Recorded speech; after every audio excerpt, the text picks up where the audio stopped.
kedua. Di bibirnya mengucapkan penolakan. Namun hati dan tubuhnya sangat jujur. Kebalikan dari cinta bukanlah benci, tetapi ketidakpedulian. Andai ia benar-benar tidak memiliki rasa sedikit pun terhadap Yeven, pasti ia tidak akan secara diam-diam mengikutinya.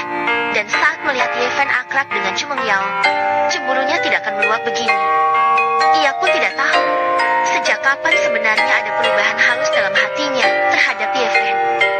Hubungan mereka dimulai dengan tidak saling mengenal.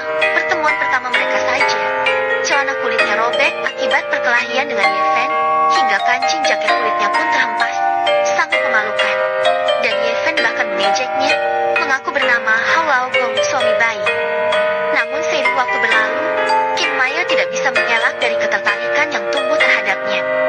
Kadang-kadang, wajah Yeven tiba-tiba muncul dalam pikiran Qin Maya, menawarkan kehangatan yang tak dapat ia abaikan.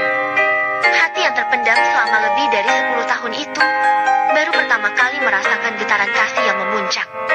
Namun kini, di hadapan pertanyaan Yeven yang begitu lugas, terhalang oleh rasa malu dan sifat angkuhnya sebagai gadis, Qin Maya pun enggan mengakui perasaannya. Sebagian besar karena ketakutan akan penolakan. Di balik penampilan angkuh dan kuatnya sebagai saudari besar, sebenarnya tersimpan seorang gadis kecil yang butuh perlindungan. Sejak kecil, ia telah ditinggalkan oleh orang tuanya. Walaupun beruntung diambil dan diasuh oleh Sontai Eni, peristiwa itu pasti memberikan dampak signifikan bagi pertumbuhannya. Karena takut terluka, ia tidak berani membuka hati kepada siapapun dengan mudah.